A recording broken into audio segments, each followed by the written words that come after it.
So a big part of physics, beyond energy, which is probably the biggest part, is going to be talking about ways of measuring different things, ways of expressing different things in terms of how things are measured or what things are measured. So that brings in the idea of scalar quantities versus vector quantities.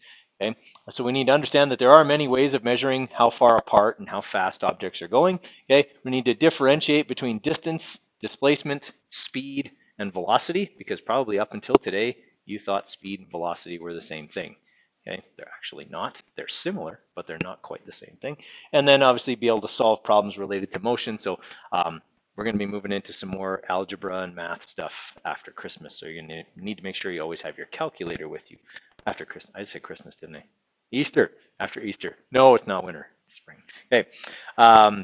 Yeah, so make sure you have your calculator with you always when you come to science after the Easter break. All right, so one of the big problems with measurement in physics is the way our society and our culture talks about things. For example, if I was to ask you how far it is to Edmonton, what would you say? Okay, see, Andrew knows the answer to this because he knows that his dad and I ask this question all the time. But everybody else gave me what? Time. What did I ask? I asked how far it was. Yeah, but see, that's the thing. That's how we think, right? When someone asks us in North American culture, if we're asked how far something is, we tell people how long it takes them to get there. But that's not what they asked for. They asked how far it was. In actual fact, usually when people ask you how far, they do want to know how long it's going to take. The problem is that you don't know how long it's going to take. You know how long it will take if conditions are ideal.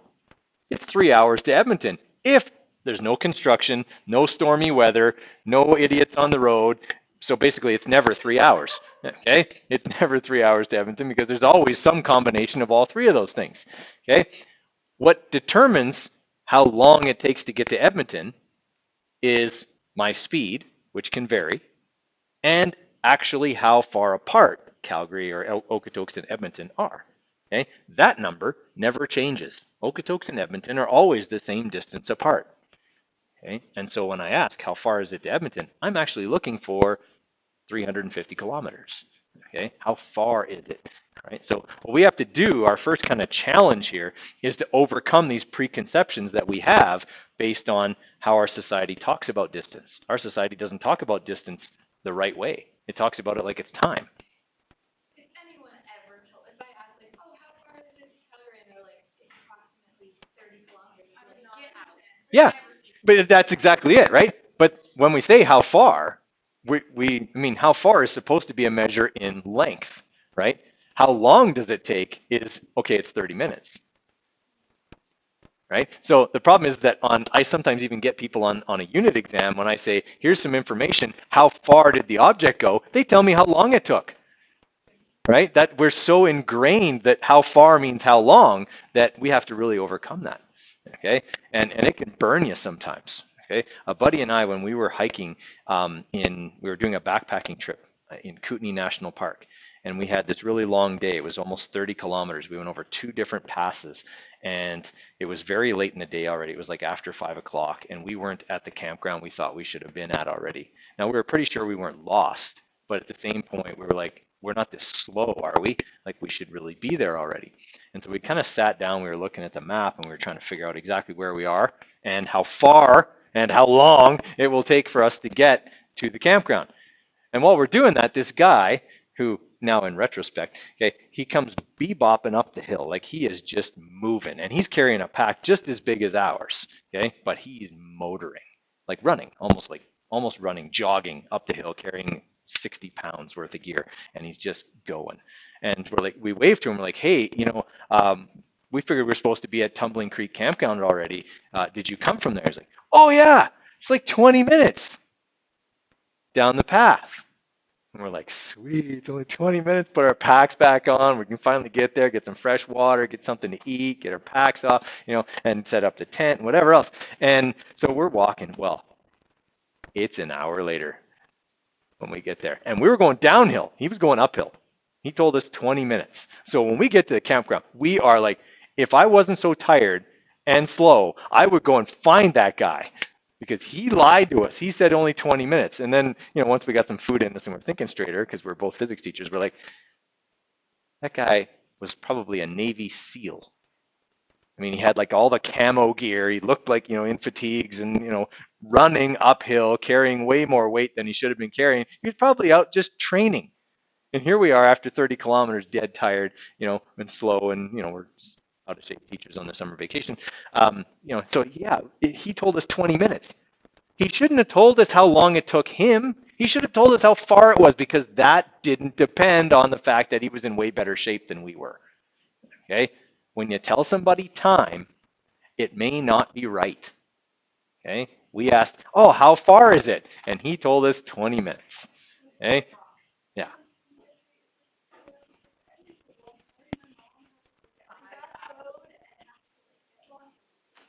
Right. But that's the thing, right? Going to Edmonton can take 3 hours. It can take 5 hours. I've seen it take 8 hours. Okay? You run into a snowstorm and they shut down the highway, you're stuck, right? For hours and hours. Or there's a big accident and it's piled up and you're waiting in that pileup for hours and hours. That's how long it takes is dependent on other things, but the distance is not dependent on anything. Okay? It's just how far apart the two things are. So we just need to make sure that we're remembering that when we're reading questions or being given information. Okay? Does that sort of make sense, everybody? Okay? So there's a few things that'll come up like that where we kind of think the wrong way. Right? Okay. So if you've ever gone hiking off trail, okay, the way that we typically describe things is basically only good for getting you hopelessly lost. Okay? It's 20 minutes from here. Yeah, sure it is. Jerk. Okay. But yeah, we describe things differently. Now, the other part of it is that in physics, we actually have two different ways to measure something. Okay. So if I'm here, okay, at Seldom Inn Campground, and I'm trying to get to here at Snake Indian Falls Campground, when I leave Seldom Inn Campground, there's a sign right here that says Snake Indian Falls Campground, 27 kilometers. Now, what is that sign assuming I'm going to do? Take the path, right? It's assuming that I am going to do this and follow the path to the next campground. That is the distance between campground 1 and campground 2. Okay. When I get to campground 2, if I walk this way, I will have traveled 27 kilometers, but I will only have displaced myself that far in a straight line. I couldn't walk that way. I mean, look at that path. That's over like 4 rivers and a glacier and whatever other manner of disaster would be along that dotted line. Okay? I can't really go that way, but that's my straight line displacement from where I started. Okay? So one of these quantities, distance, is what we call a scalar quantity, and it doesn't give us any direction. It just tells us that I walked 27 kilometers. Okay? And the reason it doesn't give me a direction is because along this path, I went lots of different directions. I can't really say what direction I went over this 27 kilometers because it was always something different. However, this line represents my displacement. And it does have a direction because it's a straight line that only points one way. Okay? So this is what we call a vector quantity. Right? Now, is it going to be 27 kilometers, that dotted line? No, shortest distance between 2 points is a straight line. It's going to be shorter than that. It's probably going to be like 19 kilometers, okay, or something maybe even shorter than that. And it'll have a direction, okay, some kind of angle, maybe a compass direction. Like this would be maybe 35 degrees north of west. Okay, so if I had a helicopter, that's probably the information I would want. Right? I wouldn't fly the helicopter along the path. I don't need to. Okay? I would take the straight line from one to the other. Does that sort of make sense? Okay? So in physics, we typically look at trips from 2 different points of view. Okay? The way it actually happened and the way it could have happened. Okay, one is scalar, the way it actually happened, the path I walked. Okay, and the other is the vector way. Okay, that's the straight line from one to the other. All right. Okay, so if I say Calgary's 40 kilometers away, okay, I don't tell people which way Calgary is. I just say it's 40 kilometers from here. Okay, everybody all right with that? How did they find it then? Yeah, I mean, if I'm going to give somebody information like that and just say Calgary's 40 kilometers from here, I'm going to assume that they can, follow a road or look at a map and figure out which way to go, right? But that 40 kilometers, okay, there's lots of different directions in that 40-kilometer path that I might travel, right? But if I'm looking at getting there in just one straight line trip, okay, same as before, I'm going to have to give them a distance and a direction, right? So it would be 13 degrees east of north. So here would be straight north, and I'd be just a few degrees off of that, okay? So 13 degrees east of north, okay? That would be the direction I would go if it was just a straight line. Okay? Everybody with me there? All right, is one of those more accurate than the other?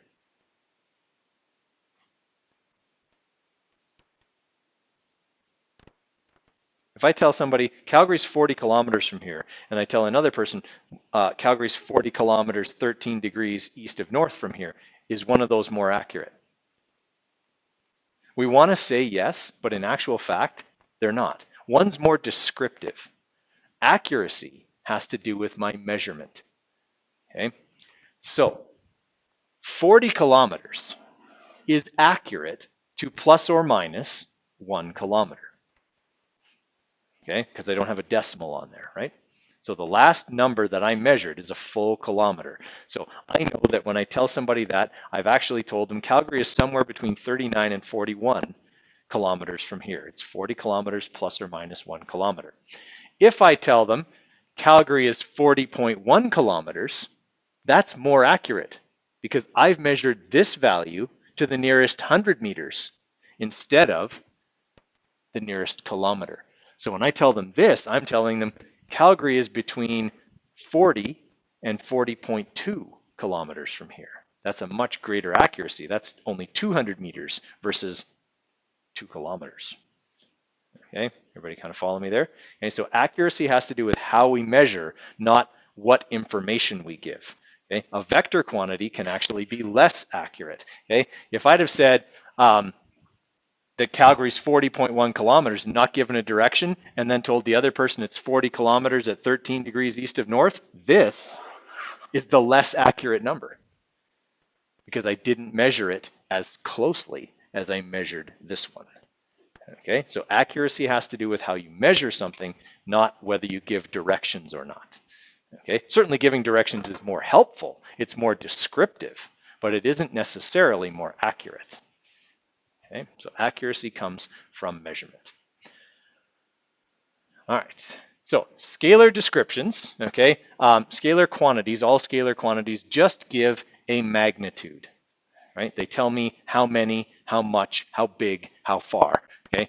They don't give a direction, right? So distance is scalar.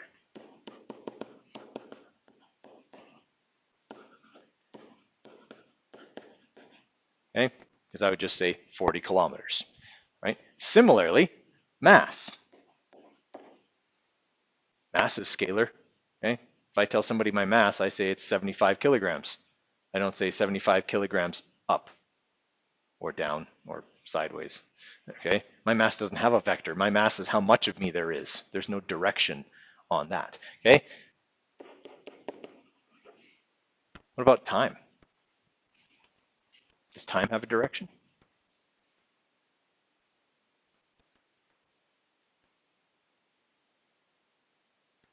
Can you make time go any other way other than forwards? No, unless you know something I don't. You got a time machine, we got to talk. I got some things in my life I'd change, okay? But for what we know, no, time is scalar, okay? Time is just how long something takes. I can't make time go sideways, backwards, okay? Faster or slower. It just is, okay? So time doesn't have a direction. Although in our society, we talk like it does. How far is Edmonton from here? 3 hours north. What? Time isn't north. Okay? Time doesn't have a direction. We just really are messed up when we talk about things like that. All right, so those would be scalar quantities. Okay, speed. Speed is also a scalar quantity. Right? Somebody says, how fast are you going? You say 120 kilometers an hour.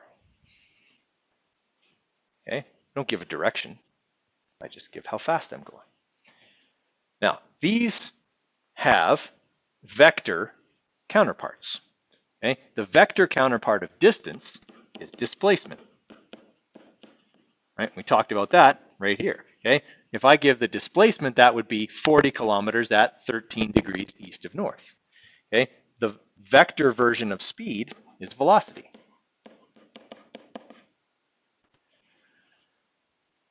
Okay, so if I want to describe my velocity, then I would say 120 kilometers per hour north. Okay, now I've said how fast I'm going and in what direction I'm going. It's a vector quantity now instead of scalar. Okay, everybody all right with that?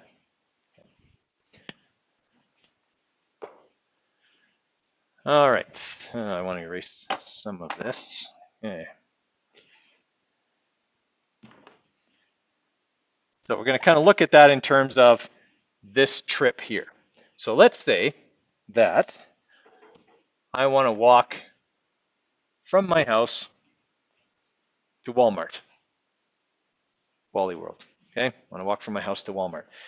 Can I walk in a straight line from my house to Walmart? Not even if I live like right beside it, because there's a fence between those houses and Walmart. So no, there's no way to walk in a perfectly straight line from anybody's house to Walmart. So I've got to follow different paths, sidewalks. I've got to turn, change directions, whatever. So I end up following this squiggly line, okay, in order to go from my house to Walmart. Okay. When I get to Walmart, I will have traveled a distance of 4 kilometers.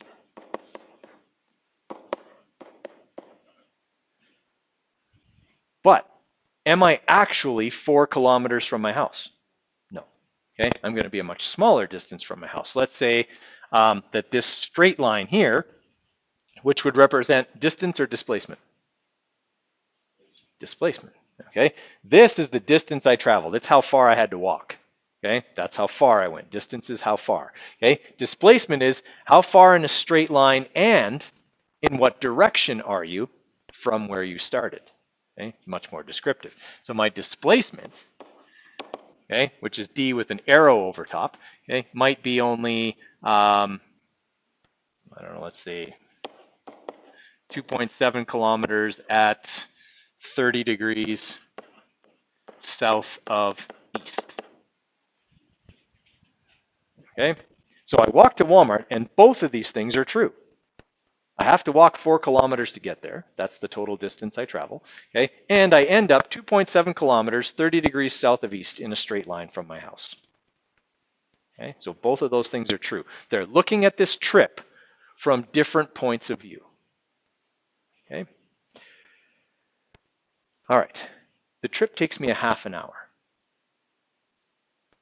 Okay, it takes me a half an hour to walk to Walmart. How fast did I walk?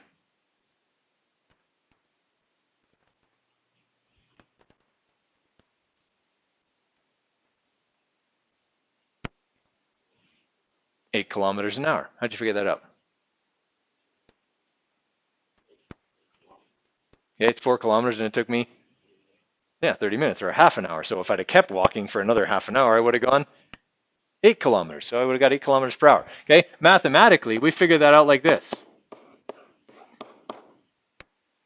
Speed equals distance divided by time.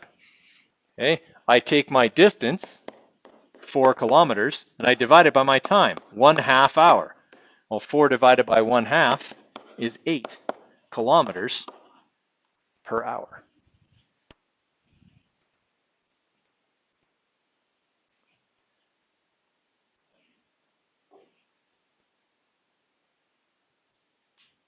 All right. What's my velocity? Same or different?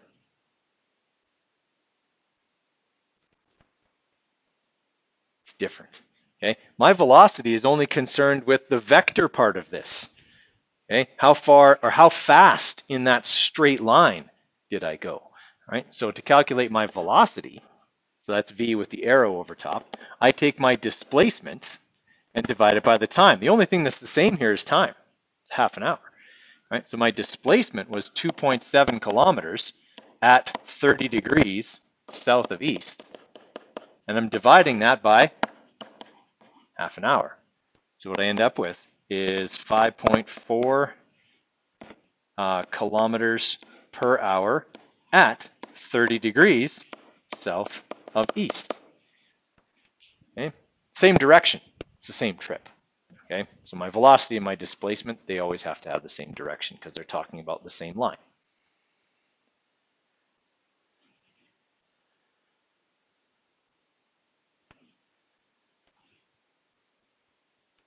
Okay, everybody all right with that? We're going to work on that formula more after Easter. But, so these are describing the same trip. Now here's where it gets weird. I get to Walmart. This isn't the weird part. I realize I don't have my wallet because I'm old and I forget stuff. Okay? So I'm not a guy that's going to walk through Walmart for no reason. So I just turn around and walk straight back home and along the exact same path. It takes me exactly the same amount of time to get home, right? So now I've walked 8 kilometers and it's taken me an hour. Am I still going 8 kilometers per hour? Okay, so my total distance is 8 kilometers. My speed's 8 kilometers per hour. What's my displacement now? 0. My displacement from my starting position is 0 because I'm back home. Even though I've walked a distance of 8 kilometers, I have not displaced myself from where I started. I'm back where I started. So my displacement is now 0, which also means my velocity is now, if velocity is displacement divided by time and this is 0, it's 0. Okay, so from a vector standpoint, even though I've walked 8 kilometers, I haven't accomplished anything. I haven't gone anywhere. Okay, this is why in your car, the little thing that tells you how many kilometers are on your car, the odometer, that's why it reads distance. If it read displacement, what would it read every time you came home?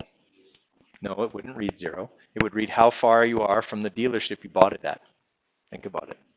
Every time you take it for an oil change, then it'll read 0. Okay, but that would be useless, wouldn't it? Well, no, actually, it wouldn't. It'd be great when you want to sell it because you can say it's gotten like 3 kilometers on it. Okay, but obviously that wouldn't be true. That's why we don't use displacement. We use distance instead. Okay, so we're going to talk more about this vector scalar stuff. We're going to work on some algebra skills, big time. When we come back from Easter, make sure you bring your calculator with you. Okay, after that, have a good Easter break.